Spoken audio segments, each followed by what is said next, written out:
Bye.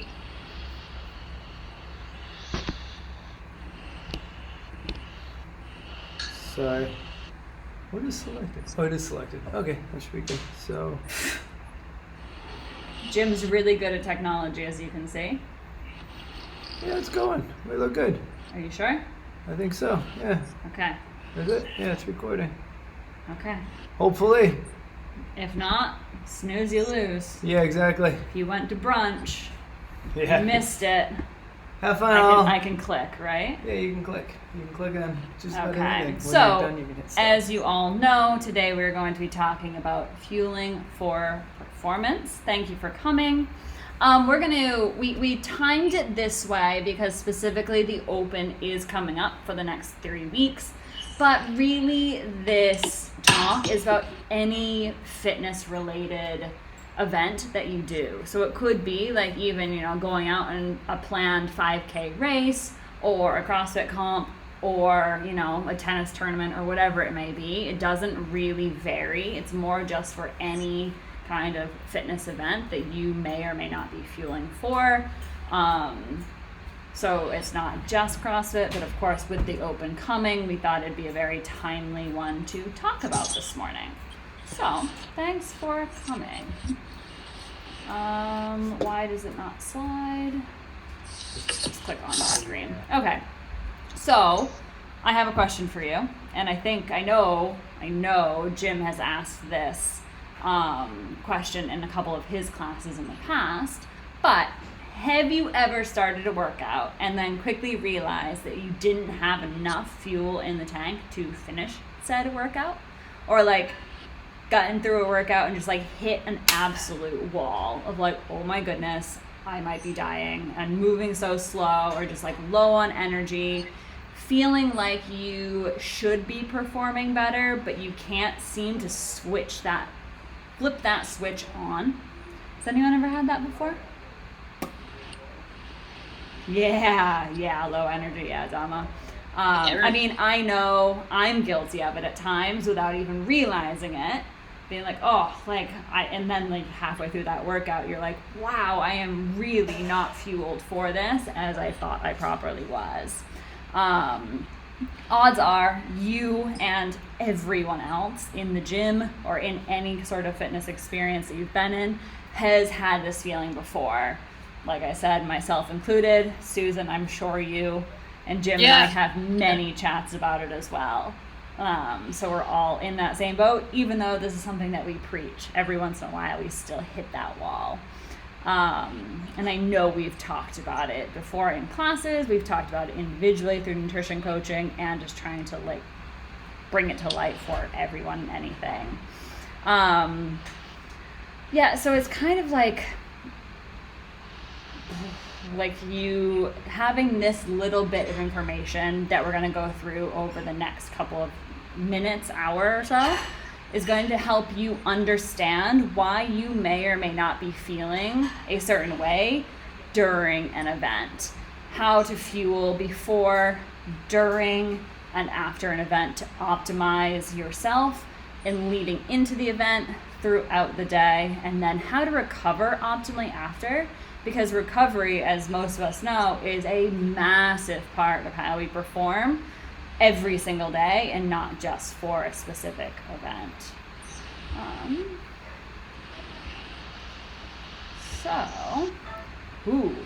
This is a big one. So today we're going to talk about the best ways to fuel the day before an event, the day of an event, and how to best fuel for recovery after the event. Before we begin, I want to be more specific about who this nutrition talk is for. The truth is, a majority of the people in CrossFit Law and in the general wellness spectrum don't need to do anything hyper detailed or super specific beyond focusing on mostly eating whole foods, balancing those portions of the plate method kind of deal, or macros if you track them, and if you know what your specific macro breakdown should be. I'll touch on that in a second. And if you have a really specific goal that you're working towards, such as fueling for a specific event or competition coming up, or if you're considered more of an advanced or elite athlete, you might want to be dialing in a little bit more specifically. And these details are going to help you take your nutrition to the next level. Or in other words, we highly recommend having the foundational habits nailed down before you start focusing on like the micro details such as food timing and things like that. I did mention earlier, like knowing your specific macro breakdown. During MCO, Jim had a specific athlete who was starting to track in MyFitnessPal. And so because we were working with each individual athlete, and kind of this was where this athlete decided to focus on during those weeks of lockdown 2.0. And come to find out, this person had put in MyFitnessPal that they wanted to lose weight without really understanding the concept of if they actually had wanted to lose weight or if they wanted to like more tone up. MyFitnessPal had done a very generic calculation and had put this person at 1,600 calories. This is more of a performance athlete. Come to find out, this athlete had actually wanted to be putting on more muscle and not been losing weight, and had no concept of how to do that. So for about a week and a half was dialing in on 1,600 calories. When Jim went in and ran his actual breakdown based on true science and not just a MyFitnessPal generic number, this person actually wanted to be eating about 2,500 calories a day to fit his specific goals. Oh, I did a very good job up until that moment of not saying if it was male or female. And so like it comes down to knowing the whys behind it, setting those very individual goals, and then talking to someone who truly understands and not necessarily just relying on a generic calculator at the end of the day. And that's kind of where we come in as well. Anyways, I'm going to stop talking because I'm really good at it, and I'm going to pass it to Susan as we talk about Hi, everybody. The day before. If you're in the gym Tuesday or Thursday, I'm going to see you. Yay! Yeah. Susan's back! Yay! Yeah, it's going to be great. Okay, so feeling the day before.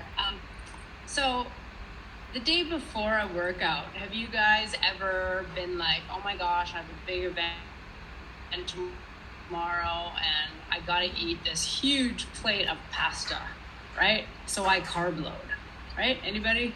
Yeah. Even back when I was doing endurance, it would be like, we'd have this like pre-event meal. You know what most of the buffet was? Why, you would know. It's like starchy carbs all over the place. So you're like, okay, go with the flow, right? Here I am, like, educated in nutrition, but I would just do it anyway. Luckily, I'm a person that's okay with gluten, right? And hopefully everybody else was too, and they've done this before, like a big run or a big event or whatever they were doing. But anyway, that's my chat on endurance. Of course, not everybody coming to CrossFit is doing that, but you know, when we want to fuel the day before the event, we want to eat a good balanced meal so that, you know, we're getting a good amount of vitamins and minerals and not just a ton of starch, as well as protein. So when people are told to eat more carbs, people often think the bread, the pasta, etc. But in fact, almost all the food groups have good carbohydrate. And of course, then you have your simple sugars as well, which of course we all know we want to avoid. So avoid most of the time, I should say. Yeah, what slide am I on? Yeah. So tell me when you want me to flip. Yeah, so when we eat carbohydrate from our beans, from our Brussels sprouts, from our yogurt, from our starches, this carbohydrate is stored in two places in our body. It's stored in our liver, and it's also stored in our muscles. Glycogen is about 6% of our weight of our liver and about 1 to 2% of our muscles. So when we're eating, nice and balanced consistently, we're going to automatically get this glycogen storage. Okay. So this is the preferred method for us to, for energy usage. The body will use carbohydrate first, right? Once carbohydrate is depleted, then the body will use fat. When we get to like starvation mode, then we're going to use protein. Okay, but in a general sense, of course, there's many factors that go into that, but this glycogen storage in our muscle is the preferred energy. And, we only have, it takes time for that carbohydrate to become glycogen. And, we can't just expect to fuel with that plate the night before and then be like on top of it the next day. Right? Especially if it's not balanced with everything else that our body needs from like those non-starchy carbohydrates or that good protein source. Okay. Is there questions on that? Flip the slide too. Yeah. Okay, so here we go. Has anybody ever had this breakfast the morning of? Yes? Yes, I have had. That many pancakes? No. Maybe they're protein pancakes. Jim has, for sure. For sure. Not me. I can't. Yeah. I can't eat that No, fast. maybe I did that Pancakes. in my 20s at like somewhere like Denny's. I don't know if you know. Right, Yeah. Carrie Ann? Or when you're IHOP. like IHOP. out, IHOP, or when you're like out partying as a young teen and you've been drinking all night and then you go out at like 3 a.m. and that's what you want. Anyway, that was back in former life. I've never done that before. I'm sure you've done protein pancakes. Yes, Protein this is true. pancakes. Yeah. Yeah, so No copyright. basically what I have to say is this is not the expectation. Let's move on to the next slide, which I've already talked about which is the plate method. Is that right? Yes. Yeah. Yeah. Yeah. Okay, so you have your non-starchy veg that contributes, your vitamins, your minerals, your antioxidants, your carbohydrates. Most of us would have deficiencies in these areas and not even know it, right? So if we want our cells to be like, woohoo, producing ATP and, having a good time with everything we do, this is the basics. I think most of you know the plate method, right? Does anybody not know? Right? So as a simple rule of thumb, if you're eating like this, let's say 80% of the time, your body is going to be getting those balanced macronutrients, carb, protein, fat, as well as the micronutrients that just make us even, our cells bursting with energy for that event. Yeah. Questions on that? Yeah, and this is what it comes down to. This is the secret.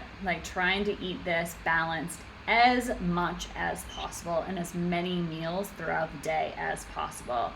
If this is not what you're eating on a normal basis, is it a good idea for you to go and all of a sudden slam this for 2 to 3 days before an event, hoping that's going to flip a switch? Probably not. But if you're making sure that this is pretty consistently your diet, as many days and meals throughout the week as possible, then trying to stay on this consistent level leading into an event is definitely the optimal way to go about it. Yeah. Yeah. And that Yeah. plate method is just really that is the secret. It is what's the word I'm looking for? That's the secret sauce. If you can get that half a plate of vegetables, a quarter plate of starchy carbs, and a quarter plate of protein, that is everything. Yeah. And you can see your fat on the side. Yeah. So if yeah. you're like me and you're sauteing those veggies in, the olive oil, that's going to help things like your vitamin A absorption as well in that carrot there. So, Yeah. yeah, I think There- if Gee, There is no picture of rice as a source of starch. that Right. is what that starchy carb is, though, right? rice- Don't worry, it's there. Rice is good. I was actually talking to a nutrition athlete this morning, and she's like, I can't believe you cut out all carbs. And I was like, no, absolutely not. Like, we have rice every single day. Like, Yeah. it is a rare day that we're not including some sort of rice or quinoa or something like that. I just know for me, and it's me in particular, not Jim, that I have a hard time digesting breads. I'm not gluten intolerant or anything. It just takes me a long time, and I often just like feel kind of yucky for it, especially if I do it a couple days in a row. And so we just avoid it because it's easier in our household to be eating very similar, if not the same foods. And so unfortunately for Jim, who loves it and processes it really well, he just doesn't get it as much. But I don't feel bad for him. He's fine. But yeah, like rice, and I know Susan, for you too, like that's a staple in your household. Yes, definitely. I do get kind of fussy about what kind of rice people use.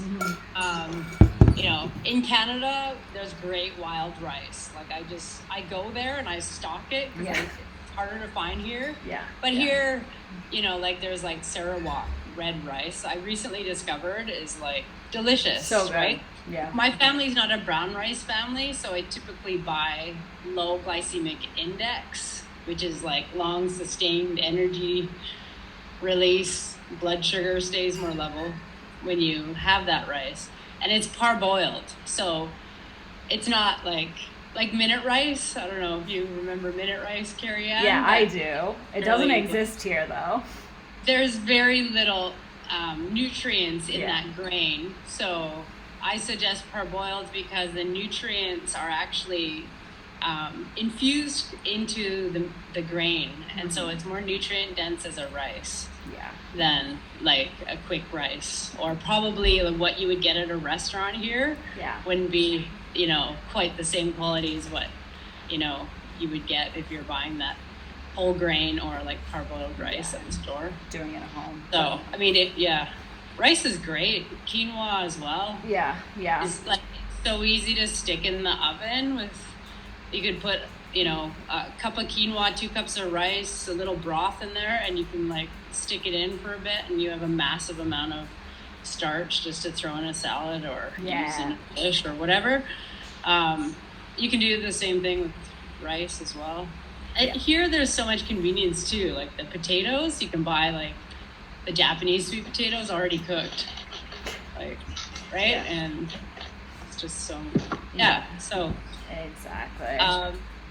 it's really important to have that starch because it frees up that protein for your muscle repair and your, it's important in the oxidation of fats. So you get that fat breakdown properly, and then that also helps your fat soluble vitamin absorption as well. So a lot of people are quite misinformed about starchy carbs. So I definitely like to point out starchy, the benefits of starchy carb, but we don't want that huge pasta plate all the time. Yeah. Don't be scared of them. Eat them. It like whenever we hear someone like being cutting out completely, I'm not talking to any of you in particular, but it's just like, okay, like let's look at it from a different angle and be like, no, how are they actually beneficial? But the problem is like, and we're guilty of it too, when we go out, it's that massive family bowl of rice, and it tastes good, and I want it, and so I take that big heaping spoonful, throw it on my plate, add a little bit of curry in. I mean, like, banana leaf rice is like my number one go-to meal if given the opportunity, and all it is rice. I'm like, Yeah. So like trying to manage it a little bit better and trying to get like those portion sizes a little bit more maintained. Yeah. But, we do go, we go to Italian restaurants as well. We talk food a lot in my house, and my daughter's like, what are we doing for dinner tonight? Constantly, right? And I will enjoy a plate of pasta, don't get me wrong, guys, right? But I'm really aware of what I'm doing the rest of the day as well. Yeah. right? Because, for example, my trip to Amsterdam, holy cow, the bread and cheese. I felt terrible. Like, right? I'm pretty good with some bread. I eat sourdough or spreaded grain probably most days of the week, but it's not much, and I feel good on it with the balance, right? So there's nothing right or wrong in these Yeah, windows. exactly. It's And it's about finding what works for you Yeah. and feels best for you individually, and dabbling with it and cutting a little bit here and there to see if it feels good, and trying to be as intuitive as possible. Gosh, we've gone onto a tangent. Performance nutrition. Okay. Water. Okay, yeah. So on top of the plate method, there's other stuff we want to consider. Like, you're going to do your CrossFit Games workout tomorrow. Do you think it's a good idea to go out drinking with your friends? Anyone? I've done it Might before, sound like- I won't lie. I know. It's a great lesson. Yeah. Depending how much you do it, or were you having a glass of wine and then adding soda water to make it a spritzer? There's so many factors that play a role in that. But if you're gonna go out and get drunk and, like, have this, there is a hormone that is basically, induces water loss, right? You're actually dehydrating your body the night before, and that's why we all know sometimes we feel like crap in the morning. But there is a hormone that's inhibited, and we don't want to inhibit that hormone and have water loss, right? Yeah. Everyone knows what happens when they drink in excess as far as the bathroom, right? Yeah. Yeah, so I think most people find that out common sense wise, but there is science behind that as well. This goes with hydration. Everyone knows, why hydration is important, I assume. There are questions on hydration, right? It speeds up our enzyme reactions. It speeds up everything. So we definitely don't want that slowing down before the event. And sleep, right? How's everybody sleeping? Like a champ. Yeah? I've been Yeah. sleeping so good lately. Yeah. Like, that wall ball and rowing workout this week, I was like, holy, I felt awesome. And I'm like, I think it's the sleep. Nothing else has changed. But is anybody else sleeping well or having like some bright spots with their sleep? Why? Sleep you very well. Rajiv, you sleep well? No? Sorry, Rajiv, I didn't hear. No, I said I slept very well. After Yeah. the wall ball and roll, I haven't even gone Oh. back to the gym. Oh, yeah. Okay. Very good. Yeah, first Very day good. back. Woo! Second. Yeah. Yeah. Yeah, I've been to the gym when I had a bad sleep night, and I saw the consequence of having a bad sleep on my workout. I really could not, I could not function to my workout at all. And then Carrie Ann or Jim, I can't remember which one. Scolded You know, yeah, they nailed me, and they asked me the pointed question, how's your sleep, Fiona? So when I tried to get that right, I realized the next week that I could really actually I could get through the workout so much better. So I'm making an active effort to make sure that I don't do Netflix at night, and I make sure that I get my meal in earlier, and I make sure that Sam's not doing anything else at night too, because I can't sleep if he's not in bed. All that love, yeah. Fantastic. Yeah.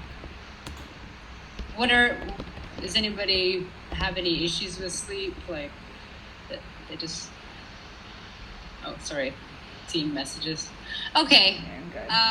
Yeah, cool. I also wanted to mention one more thing here about the mindful eating. I felt like it should have been here because digestion starts in the mouth, right? And the day before an event, if we're like rushed, let's say we're like super busy and we're like swallowing our food whole, that's gonna also play a role, right, in the digestion and the absorption of those nutrients. So I think that's another thing to be mindful of.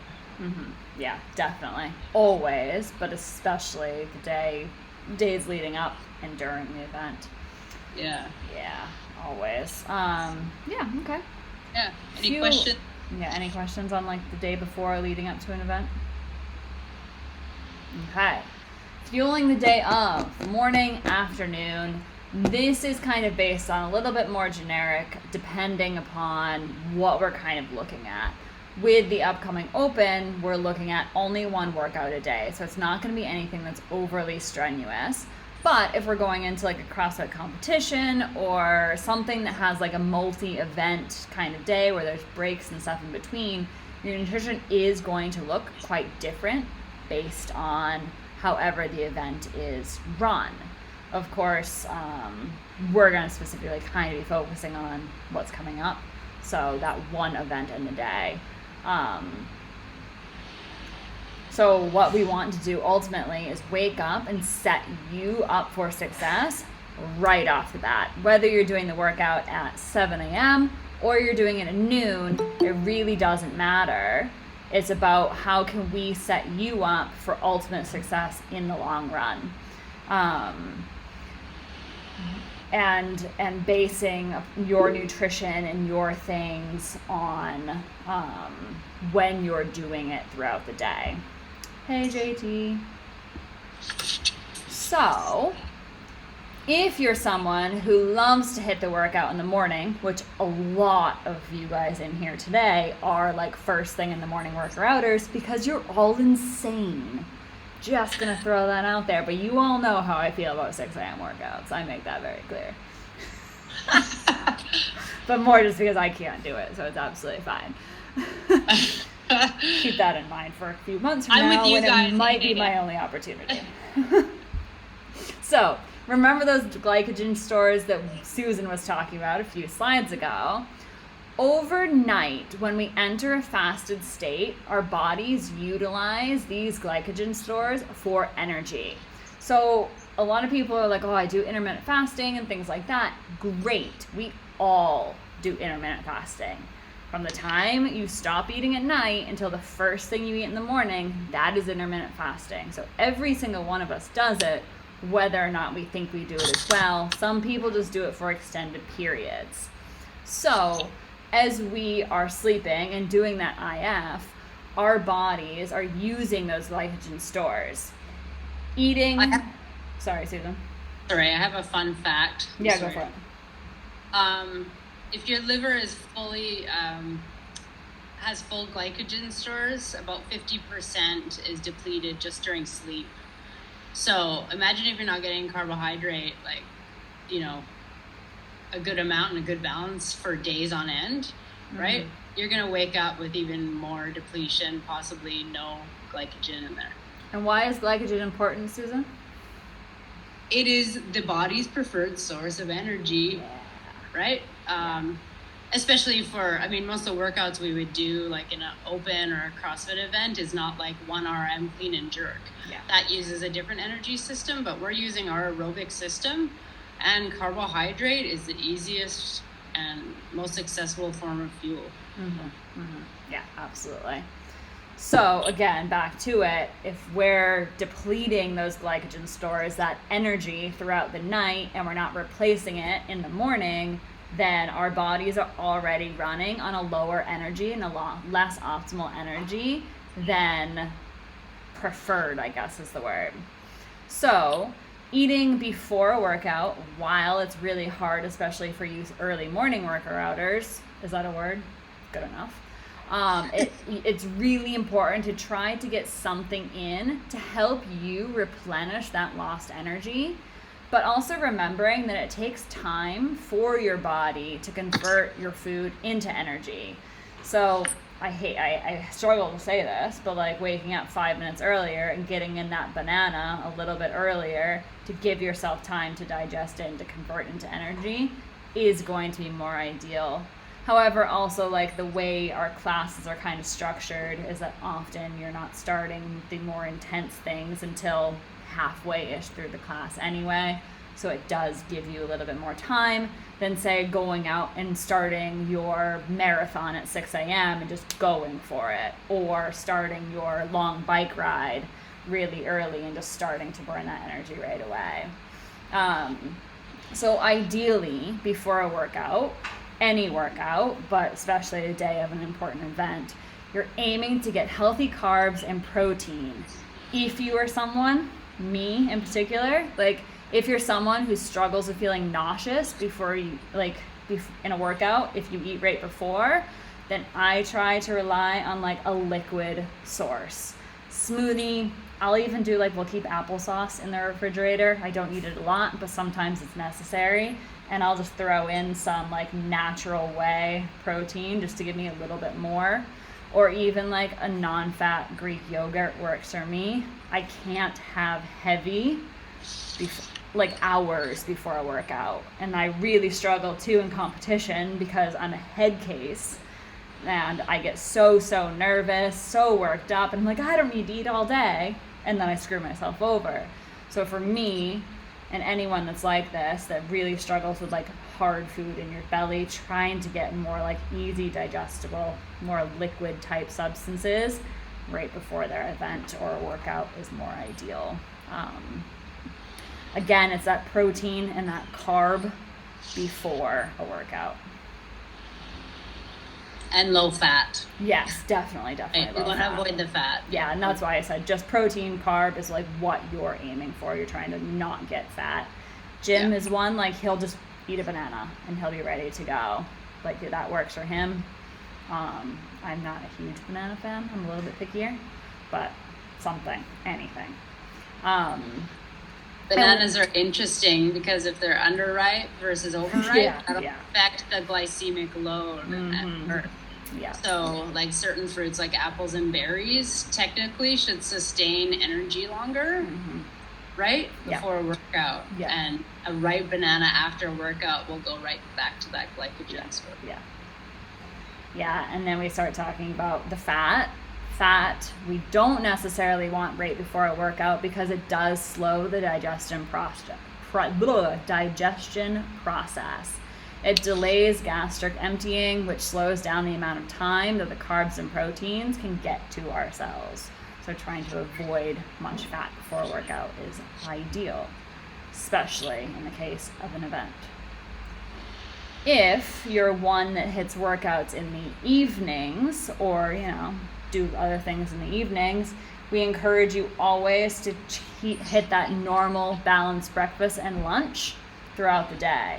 And so going back to that plate method for the breakfast and lunch, and then trying to fuel with a snack right before the workout. Again, that snack is trying to be more of that carb and protein snack before, but you want to have that balanced meal leading up to the workout or the event. Again, any sort of snack is fine. If you're one that appreciates food in your stomach, go for it. If you want something that's more liquid, that is also okay. Yeah, and some people are fine having that bigger lunch. Yeah. Right? If their workout's at 5. Yeah. Just depends on you. Yeah. Every single person's super individual. We definitely work with certain athletes on that and like what feels best for them and how to get that balanced nutrition throughout the day based upon what works for them and what feels good in athletic performance, if they are an athlete who is a CrossFit athlete or whatever it may be, or however it works for them. Some people just enjoy bigger meals. Gym, some people enjoy snacking throughout the day. Me.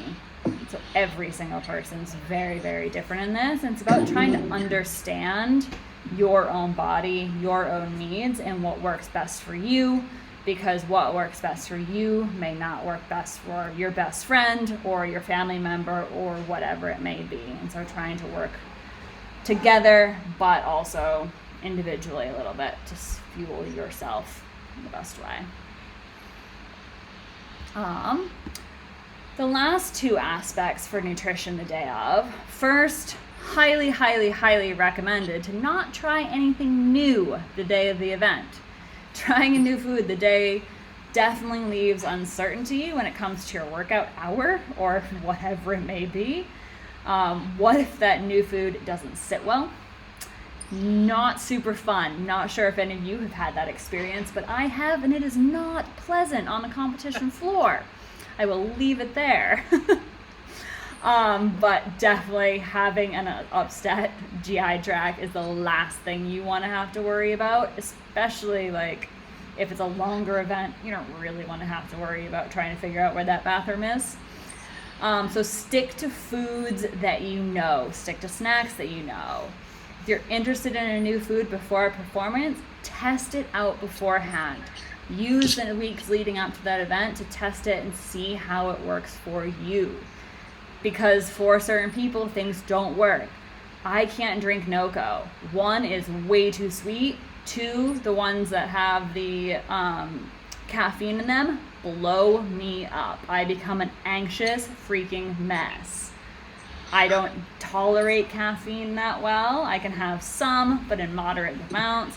But other people absolutely love it, and it works really well. So again, like trying to figure out what works for you, and just because it's trendy and someone says it's good, it may not be ideal for you as an individual.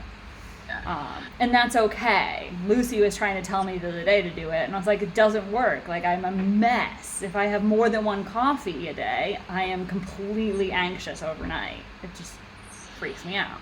It's fine. I have something to say. Yeah, go for it. Yeah. Yeah, so like in the sport science, nutrition world, they know that if you're a regular consumer of caffeine, it's a lot less effective before a workout, that it's more of a boost for those that don't do it regularly, right? But, you know, like there's always placebo effect. Like I've met people that have worked out, that have coached classes at gyms, and they're like pumping caffeine before, and they think it gives them energy, right? Yeah, so you just can't really know. But I just did like this whole DNA thing, and it said you're very caffeine sensitive, right? And I'm like, oh, you know, like I didn't really realize it, but I know I can't have too much. I need my morning cup, an afternoon, but if I have too much, I'm like, and you don't want to add nerves to that, right? If you're like so anyway, do you guys do caffeine? I know Harish is trying to cut some of his caffeine intake.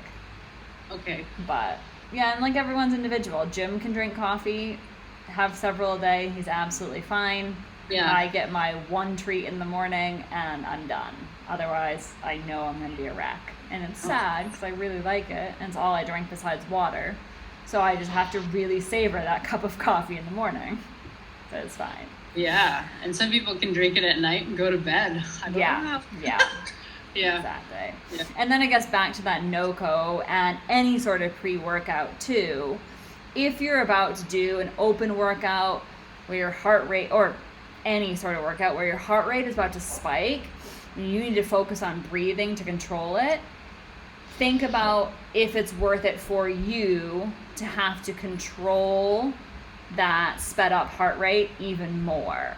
You know, the minute you get into something, you know, like a high intensity, it was even the wall balls and the rowing and stuff the other day, like your heart rate spikes really, really fast. Do you want to have to worry about, before that workout even starts, that already spiked heart rate where you're starting to race already? That may or may not be ideal for you. Again, everyone's a little bit different. That's okay. But for a lot of people, they think it works, but it's actually working against them more than they realize. So just being aware of that.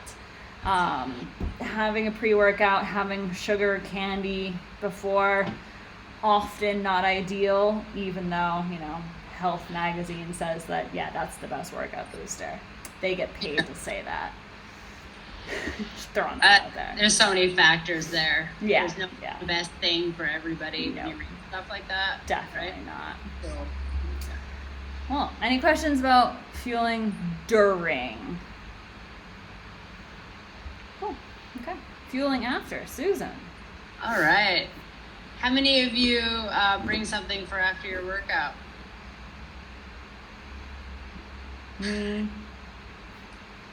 Okay. Okay. Fueling after the workout can super help your recovery. Of course, this doesn't replace sleep and, time to like do active recovery and things like that. But it's well known that, having a good source of protein, especially one that's very quickly absorbed into your body, is helpful for recovery. And of course, you want the carbohydrate with that.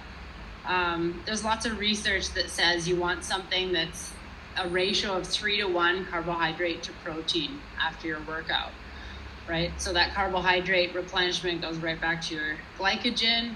And then if you're doing something like, like we have the Heal protein at Law, if you're adding something like that to your almond milk or your yogurt right, that protein is very readily absorbed into the bloodstream and it's available for that muscle repair. So I think it's something I've been doing for years. It's like ingrained in me that after, my workouts, I do this ideally within an hour. There's a bit more research that says ideally within 30 minutes. But if you can have something like this within an hour of finishing your workout, you may feel a difference in your recovery. There's mounds of research, for example, for chocolate milk, because I'm not encouraging chocolate milk all the time. If you're working out intensely, it actually has that great ratio. But yes, it's loaded with sugar, most of them. So I like, like Heal chocolate mixed in my almond milk, and I might have a frozen banana in there or my yogurt, something like that. And like, some of you are tracking your protein intake, and it can be very difficult to get in that protein that is meeting the needs for you. So adding this in can just bump you up a little bit more, I find. Yeah. Perfect. Any questions? Yeah, we have a great fridge at Law. You can bring it in and throw it in there. I hope to see you with it on Thursday. I mean, and to be honest, things like that, like Susan's saying, I just keep snacks in my bag at all times. So I always keep a couple Lara bars or RX bars or whatever it may be just stocked away in my bag. I don't always rely on it, but it's there if I need it.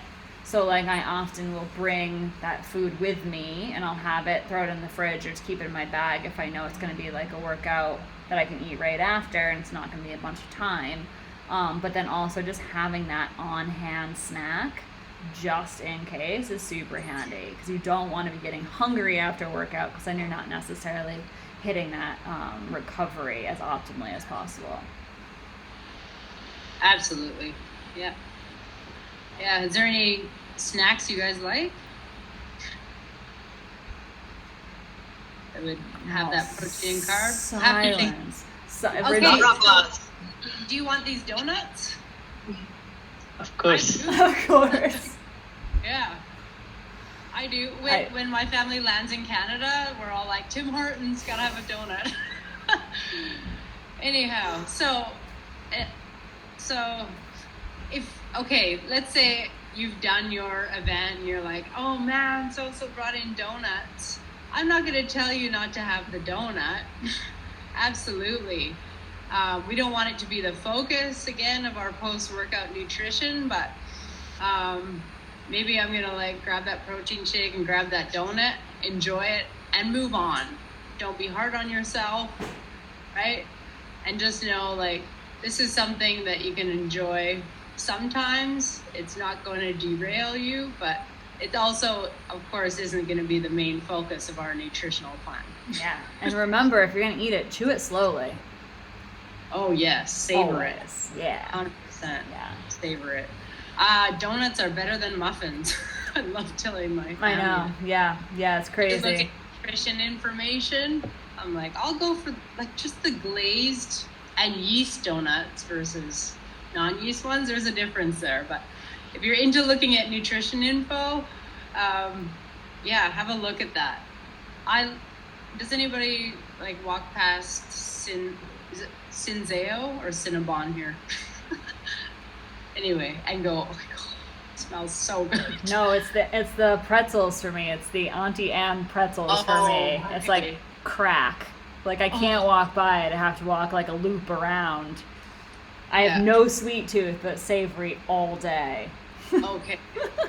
For me, it's the cinnamon bun, and like we will grab some. See but someone I have, drooling like, right now. tiny little roll, and I like put it in my mouth, and I like it like dissolves each bite, like you said. So yeah.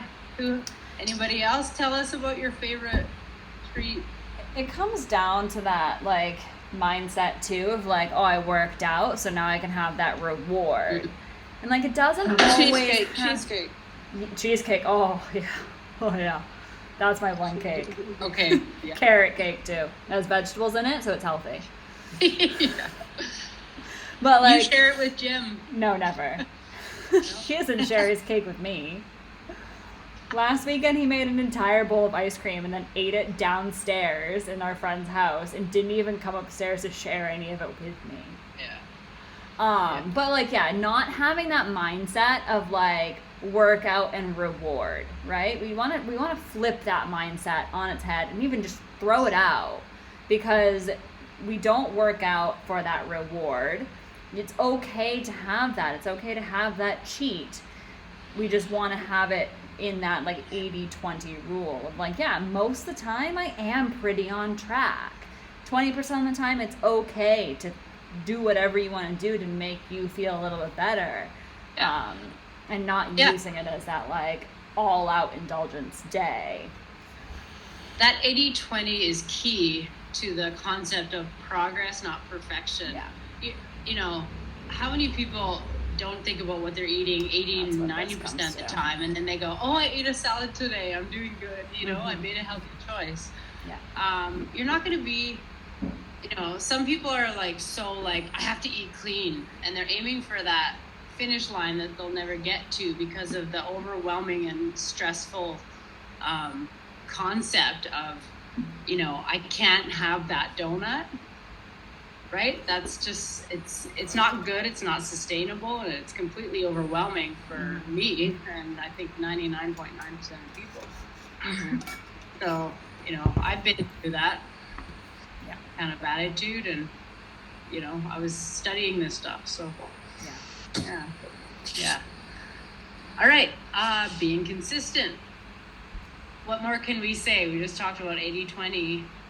Some people might be like 90-10.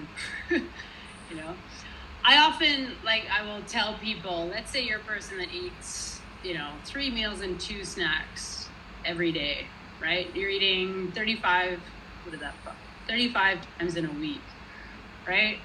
What if 3 meals, yeah, you have that donut, or you're like, gosh, I really want that pizza. I just had that last week, right? Yeah, within reason, you know, that can fit into a healthy diet. But if you're consistent all, you know, the other times, and you've prepared yourself for success, like, you know what you're going to be doing. For me, meal planning is huge, having a family. So like during this time we've been at home, knowing what we're doing most of the time is just like, it's paramount to being consistent, right? Yeah. And that's So- what it comes down to when you're fueling for those competitions too. Eating consistent, not throwing it for a loop and then being like, okay, it's Friday night before a competition, I need to have this massive bowl of pasta when you haven't had pasta in 3 months.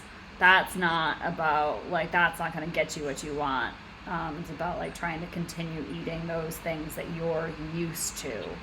Yeah, you're not going to change your physiologic, you know, how your body responds Exactly. just by not being consistent. Exactly. Yeah. Susan, I'm going to go to the protein shake. Oh yeah. Okay, so yeah, protein shakes. So with supplement industry, it's not highly regulated. So HSN was talking about like how to know whether your protein shake is one that you want to take, right? I don't think this applies here, Carrie Ann, right? They have an informed choice label, and I think that's maybe on some products in the US, and I've never seen that here. No. But my main recommendation is we do have some good information ourselves on types of, protein if you're wanting to make that shake that are better, like for example the night before. If you're into doing a shake, you want a casein one, and different types for like vegetarian diets or vegan diets, and then whey types, which most people would find them beneficial if they're on a normal diet like the plate method. But I guess my top recommendation is look at the ingredients, just like everything else, right? If you look, like I think Heal just changed their labeling. They're adding stevia as a sweetener now. Not that they had sucralose before, which has mounds of research as far as its safety and how the body processes it. But clearly, I think customer demand was for something more natural. Yeah. Right? Yeah, that's what I've talked to them directly about. Did you? Oh. Yeah, I mean, I have contact with him, so we've been talking about it, about why the changes, but yeah. Yeah. I think a lot of people have the concept that natural is always better. Like, I mean, it is. Like, we're talking whole food. When you're talking about that stuff, there is science behind this stuff, and there's mounds of research behind things like sucralose. I don't advise it all the time in your diet, but I also don't want you to stress if you're having a product and that's in there. It's a small part of the picture. If you feel bad after having it, fair enough, right? But it's the same thing as like Diet Coke, right? People are like, oh, aspartame, right? There is a lot of science behind aspartame, but there's also, just like any science, there's research why it's not good. Yeah. Right? Yeah. It goes both ways. Yeah. Our body, like there's natural compounds in fruits and vegetables that are toxic compounds, right? In potatoes, there's one called solanine. Our body has pathways to process it though, right? And so you can't think like everything natural has no toxic compounds, but our body, of course, depending on genetics and other stuff, can process. So, yeah. Exactly. Yeah. Anything else, Carrie Ann, on that? No. And there's a website that we use. What is the website? Let me see if I can get Jim's tongue. Hey, Jim. Yeah. There's a website that we specifically use, like Jim and I in particular, that we check all of our products on. So like most of the things we do order from iHerb, what is the website called that we use to check all of our like supplements? Labdoor. L-A-B door, like you open and close a door. Labdoor.org. Okay. Labdoor. I'm not sure if it's a com or an or. If you type in Labdoor, it comes up, and we check everything that we buy as far as like supplements off of this website because it gives really good ratings and things. And then we truly know, rather than just walking into GNC and being like, oh, this one has a fancy label, it must be good. Yes. Yeah, perfect, Reggie, if you got it. Perfect. Like, rather than just walking in being like, this one has a fancy label, or the random guy who looks like he's never lifted weights before in his life is using it, or, has lifted too many weights in his life. And so we check everything personally off that one. And we get most of our stuff off of iHerb because, one, it tends to be affordable. If you spend under 400 ringgit, you don't get hit with customs, and it's free delivery. So we just keep everything pretty stocked through there. Keyword under 400. Under 400 ringgit. You don't want to get hit with it over 400 because that hurts. Because I've done that a few times. Yeah, I just did that. Yeah, and they'll get you sometimes. Like, even if you're like, sometimes you can sneak by, but then every once in a while you like get hit and it's like 410 and you get hit and you're like, oh, damn it. It's not worth it. The duty is high. Yeah, it is, especially right now.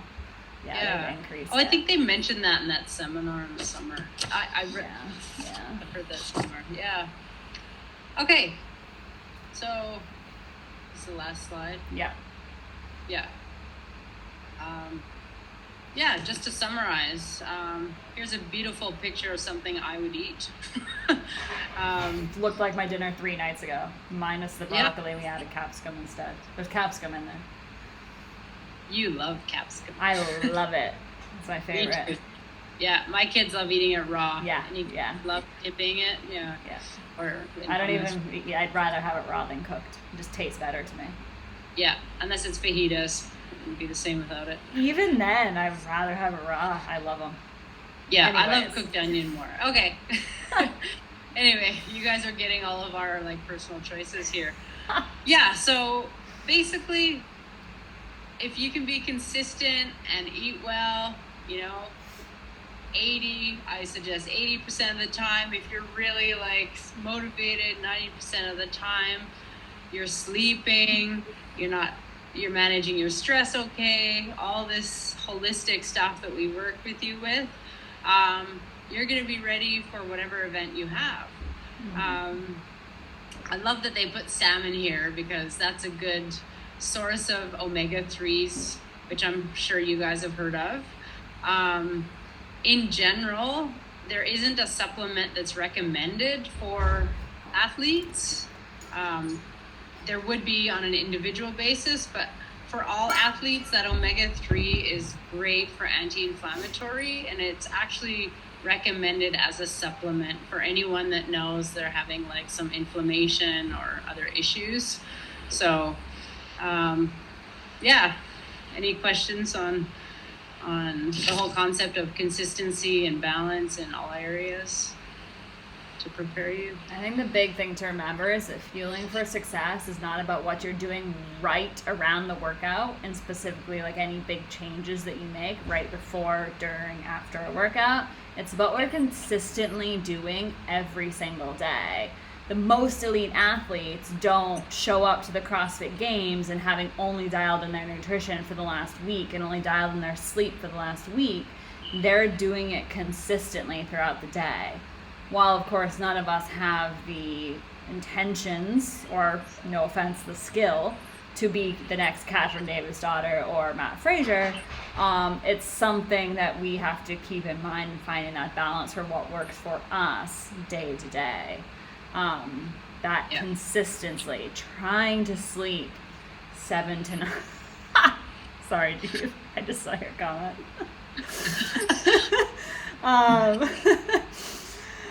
Oh, jeez. I mean, Jim does too. He thinks he's like the next Matt Fraser. He's out there squatting in front of me right now with headphones on, trying to beat Tom. But yeah, so trying to find that consistency every single day, trying to sleep as much as possible, easier for some rather than others. Trying to dial back on screen time. That ends up being a huge time suck, especially at the end of the day. Like, is it really necessary to be looking at your phone or watching TV for 3 hours? Are you going to be more optimized if you can settle into that nighttime routine of getting in 20 to 30 minutes of mobilizing and then that winding down of whatever may work for you? And to be honest, like, people with kids too, like, kids thrive on these routines. And so trying to get them built into your nighttime routine, for those of you who are parents or have kids around, is ideal. Trying to get that water every single day, 30 to 40 ml of water times kg of body weight. I've been watching, and of course most of you aren't on video, but I've been constantly, like, this started full and I'm on melted ice at this point. And it's been an hour. But trying to drink, yeah, I also have to pee really bad, so that's fun. Trying to eat those vegetables with every single meal and those snacks, trying to get those carbs, that protein in as much as possible. Protein and carbs are so undervalued.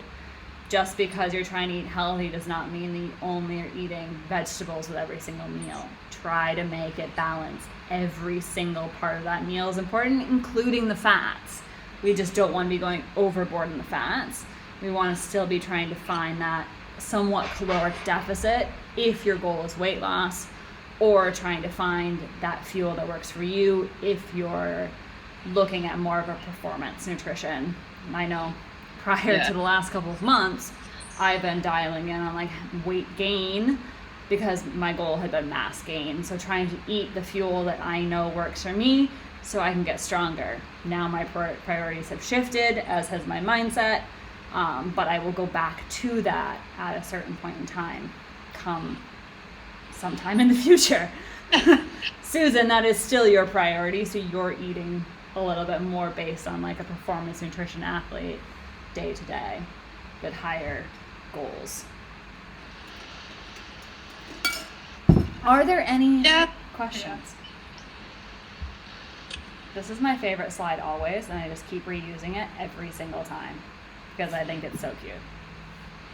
Does this shift anyone's mindset on kind of what they thought this would be about? Okay, so next weekend is the Open. Next Saturday it starts, or Friday or whatever it may be. Is anyone going to be coming in and doing the workout fasted? I will kill any of you that say yes. Good job! At least getting in something before a workout. Are you going to be going and binging the night before? Because you're like, oh, I have this big competition. No, it doesn't matter. Eat whole foods. Sleep. Sleep is like the best thing you can do to recover before and after an event. Like, undeniably. Anything to calm your nervous system. Yeah. Fight and flight world. God, yeah. Yeah, need to rest and digest. Active recovery. Seriously, I hadn't done a workout in 3-4 days, and then get your best workouts ever after that. Yeah, so exactly. Take action, mobilize. Mm-hmm. And again, this stands for any event. It's the same for a CrossFit. The open workouts versus the competitions versus the marathons or the 5Ks or whatever it may be for any sort of event. Or even just honestly, like, I know YE, you did like a really long bike ride last weekend. Like, that was still an event. It took a long time. Like, trying to fuel really well before and after that is perfect. That is what you want to do, to be able to get that energy, to be able to complete that really long endurance type workout. But yeah, cool. Yay to no bonking. Yeah, bonking is the worst. Yeah. Been there, done that. Yeah, YE, have you bonked? You know when you hit a wall and you're just like no energy? Oh, quite often actually. Yeah. Usually around 30 km. Yeah. And all the more reason to put on more muscle mass, because the more muscle we have, the more glycogen we can store. Yay. All the energy. Yeah. Beautiful. Yeah. Any other questions? Okay. Well, thanks for coming, guys. Sorry we're 9 minutes late. That's pretty good. That's pretty solid for us. We didn't talk too much. And then, like, as always, too, like, if you have any questions, we're always here and clearly always happy to chat. Susan's going to be coming back to the gym. Yay. So she'll be around for most of you morning people she's coming back for Thursdays, so I can, come back to sleeping in a little bit. I got a new project on my hands, and I'm around, like, not going anywhere. So we'll be in and around, and as always, shoot us messages. Jim is always also more than happy to talk. So absolutely. Let us know. Yeah, if you have any questions, feel Yeah. free to contact me too. Yeah. Exactly. We're always there. We're always more than willing to chat, and I will see any of you who are going to be at La tomorrow, because Jim and I will be there. Beautiful. Look at that handsome man with the belt on. Pretending to squat heavy. It's only 60 kg in the bar. Try to do it quietly. Yeah. So, Nice. excellent. Well, have a great day, guys. Thanks for joining. Let us know if you have any questions, and we'll see Have a you good soon. weekend. Yeah, have a great weekend. Enjoy the sunshine. Yeah. Thank you. Get your vitamin Thank D. you very much. Thank you. Bye. Bye. Bye, Steve. Bye, Eka. Bye. Bye, guys. Bye, Dama. I don't know what to do. Jim's gonna stop recording. Gonna